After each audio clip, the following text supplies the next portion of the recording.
রিয়ার রান্নাঘরের পক্ষ থেকে তোমাদের সকলকে স্বাগত জানাই। আজকে আমি তোমাদের বাসন্তী পোলাওয়ের রেসিপি করে দেখাচ্ছি। দেখো, আমি আধ ঘন্টায় চালটা ভিজিয়ে রেখেছিলাম। আর এটা হচ্ছে বাসমতি চাল। আর এই জলটা টকবক করে ফুটছে, জলটা বসিয়ে দিয়েছিলাম আর তোমাদের দেখাইনি। জলটা টকবক করে ফুটছে, এবারে চালটা দিয়ে দিচ্ছি।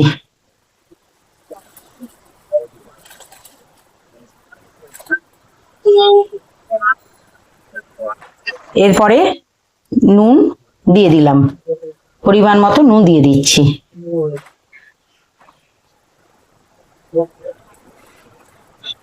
এবার চালটা একটুখানি ফুটে যাক, আর একটু সামান্য মানে হলুদ দিয়ে দিচ্ছি, কারণ রং ঠং দেবো না, এই হলুদটাই কালার করবে।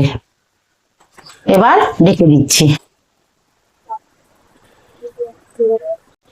এবারে যাতে চালটা যাতে লেগে না যায়, একটু তেল দিয়ে দিলাম, আর লেবুর রস দিয়ে দিলাম। চালটা দিলাম কেন, চালটা শক্ত ঠিকঠাক থাকবে আর সাদা ধপধপে হবে, এই জন্য লেবুর রসটা দিয়ে দিলাম।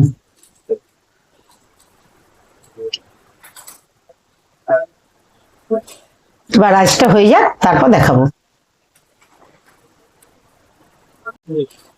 ভাত আমার হয়ে গেছে, রাইসটা করে নিয়েছি। দেখো, রাইসটা একটু এরকম ভেঙে গেলে ব্যাস, বেশি কিন্তু নরম করা যাবে না। দেখবে চালটা একটু ভেঙে গেছে, সেই ভিজে নামিয়ে দেবে। হয়ে গেছে। এবার দেখো, এই যে রাইসটা হয়ে গেছে, একটু আলাদা একটা জায়গায় ঠান্ডা করতে দিলাম, মানে ছড়িয়ে দিলাম। দেখো, গলেও নি, কিচ্ছু হয়নি, পুরো ঝরঝরে একেবারে।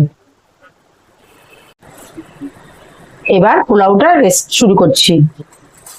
কিভাবে করছি দেখো, প্রথমে একটু সাদা তেল দিলাম,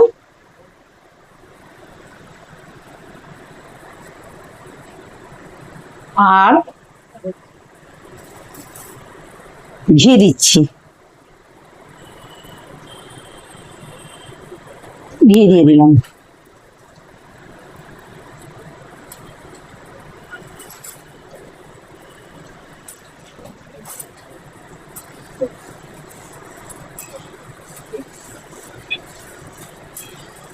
এবার এর মধ্যে কি কি দিচ্ছি দেখো,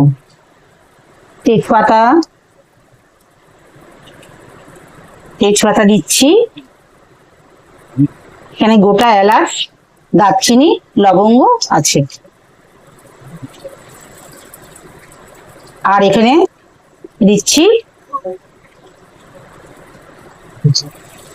কিশমিশ দিলাম, আর একটু জয়িত্রী দিচ্ছি, আর এখানে কাজু দিলাম,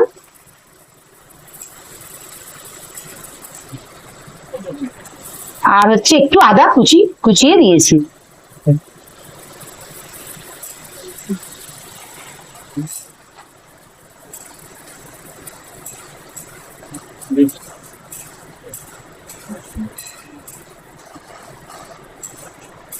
এগুলো ভালো করে ভেজে নিচ্ছি।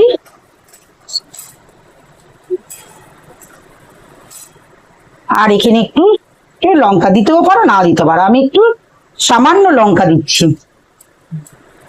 কাঁচা লঙ্কা একটু কুচিয়ে দিচ্ছি। তোমরা যদি কেউ খাও না, দিতেও পারো, নাও দিতে পারো, কিন্তু একটু ঝাল ঝাল হবে, খেতে ভালো লাগবে।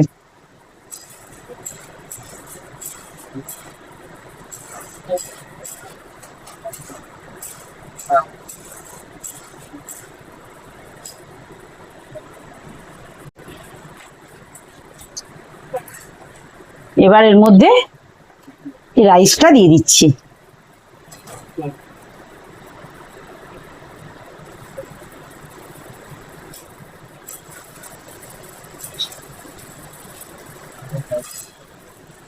আর এর মধ্যে চিনি দিচ্ছি,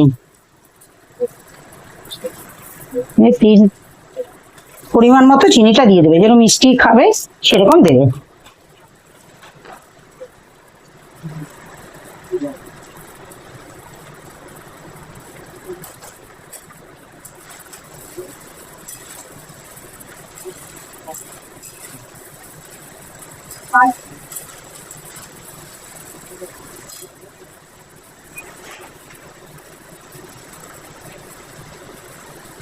একটু ছড়িয়ে ছড়িয়ে করে করে দিয়ে দিতে হবে। ভাতটা কিন্তু বেশি সেদ্ধ করলে হবে না।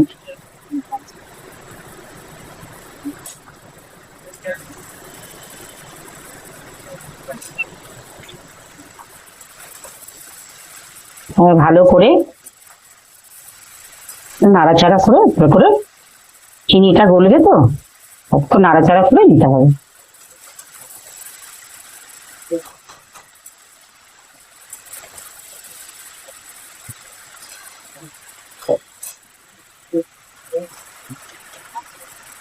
এরপরে একটু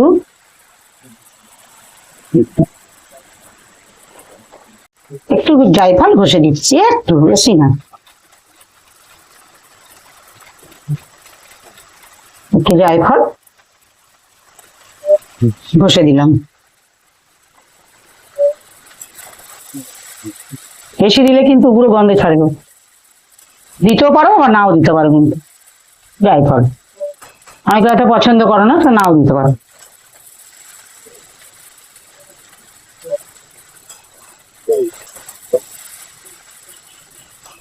এবার একটু গরম মশলার গুঁড়ো দিয়ে দিচ্ছি, সামান্য একটু গরম মশলার গুঁড়ো দিয়ে দিচ্ছি।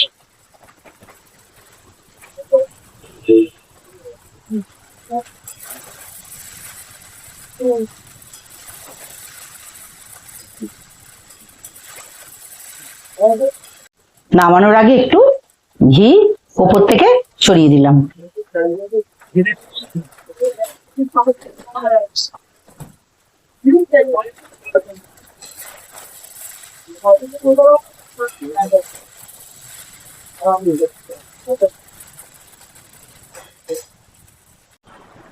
দেখো আমার বাসন্তী পোলাও তৈরি হয়ে গেছে।